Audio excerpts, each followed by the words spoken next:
तो कास व्याधि के अंदर पहले उसके टाइप्स देख लेते हैं। वातज, पित्तज, कफज, शतज और क्षयज।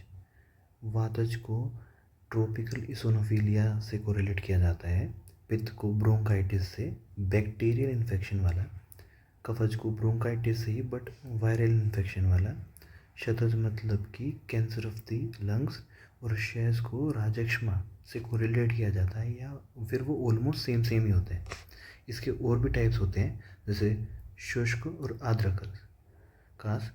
और अगर एज के हिसाब से देखा जाए तो जरा कास, जो ओल्ड एज में होता है। इसकी संप्राप्ति देखते हैं। हेतु सेवन करने के बाद में जब वात बढ़ता है तो वायु की प्रतिलोम, मतलब कि जो प्राण की नीचे गति थी वो उदान के वेगों की वजह से ऊपर वाली हो जाएगी। प्रतिलोम गति होगी, ऊर्ध्व गति मिलेगी।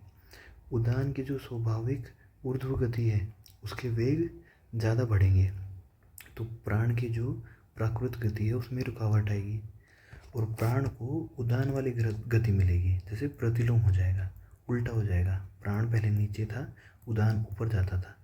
उदान ज़्यादा बढ़ने लग गया, इसकी वजह से प्राण भी अब ऊपर की तरफ जाएगा उसकी वजह से। और वो उरा, कंठ नाड़ी, कंठ में ज़्यादा प्रकोपित होता है।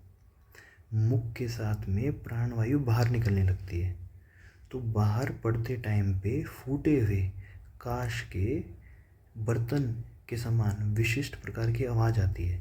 इसकी वजह से इसको कास कहते हैं। अब प्रमेय व्याधि देख लेते हैं। ये टोटल मिला के 20 टाइप्स की होती है। इसके अंदर कफ के 10 टाइप होते हैं, पित्त के 6 टाइप होते हैं, और ये वात है, वात के 4 टाइप होते हैं। कफ में उदक, इक्षु, सांद्र, सांद्र प्रसाद, शुक्ल, शुक्र, शीत, सिक्त, स्नेहमेह और अलालमेह होता है। पित्त के अंदर शाह, काल, नील, रक्त, मंजिष्ठ और हरिद्रा होते हैं। वात के अंदर वसा, मज्जा, हसीद और मधुमेह होता है। अब इसकी संप्राप्ति देख लेते हैं। ये त्रिदोष की दृष्टि के बाद में कफ के अंदर, पित्त के अंदर और वात के अंदर दुष्टि उत्पन्न करता है। क्लेदक कफ की दृष्टि के बाद में द्रव गुण वृद्ध होते हैं, मतलब उसकी वृद्धि होती है। उसकी वजह से अग्निमांद्य होता है। उसकी वजह से धातु की भी अग्निमांद्य होती है, और जो धातु का पोषण योग्य प्रकार से होता नहीं है उसकी वजह से क्लेद की उत्पत्ति होती है, यानी मॉइस्चर उत्पन्न होने लगता है।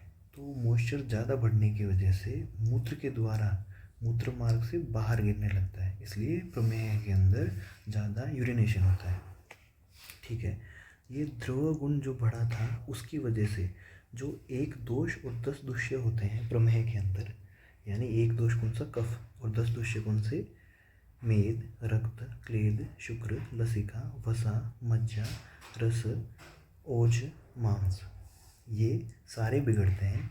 ये धातु को शैथिल्य करते हैं, मतलब कि लूज करते हैं, और प्रमेह उत्पन्न होता है। यहाँ जो क्लेद की उत्पत्ति हुई थी उसकी वजह से धातु जो अग्नि है वो और ज़्यादा मांद्य होती है। अपचित धातु उत्पन्न होते हैं, और वो धातु जो अपचित उत्पन्न हुए थे उसकी वजह से भी शिथिलता आती है, फिर वहाँ पे से प्रमेह होता है। पित्तज की जो दृष्टि है वो पाचक पित्त की दृष्टि होती है, उसकी वजह से अग्नि की दृष्टि होती है, विकृति होती है, और धातु पोषण ढंग से नहीं हो पाता और धातु नहीं बन पाते, उससे क्लेद की उत्पत्ति हो गई।